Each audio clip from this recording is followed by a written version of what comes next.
அஸ்ஸலாமு அலைக்கும் வரஹ்மத்துல்லாஹி வபரகாத்துஹு. அன்பர்களே, நண்பர்களே, சகோதரர்களே, ஒரு கனவு ரெண்டு விளக்கம்.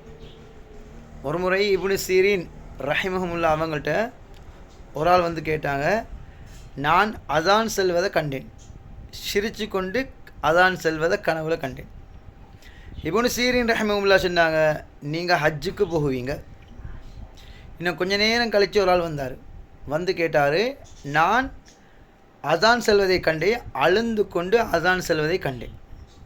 சொன்னாங்க இப்னு சீரின் ரஹிமஹுமுல்லா அவங்க, நீங்கள் வந்து ஜெயிலுக்கு போவீங்க, சிறைச்சாலைக்கு போவீங்க. அதே போல் அன்பார்ந்தவர்களே, இன்னொரு கனவு, ஒரு கனவு ரெண்டு விளக்கம். எப்படின்னா, தலைமுடியை இறக்குவதை கனவு கண்டால் அது வந்து ஜுல்ஹஜ் மாதம் அல்லது ஜுல்கதா மாதத்தில் கண்டால் ஹஜ்ஜுக்கு போவாங்க.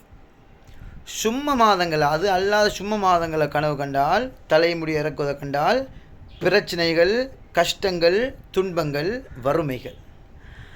அதே போல் நண்பார்ந்தவர்களே, கண்ணியத்துக்குரியவர்களே, இன்னொரு கனவு எப்படின்னு சொன்னால், கபருக்குழிய கபரை தோண்டுவதை, சிரித்து கொண்ட நிலையில் கபரை தோண்டுவதை கண்டால் வீடு ஒன்று கட்டுவார், சொத்துக்கள் அதிகரிக்கும்.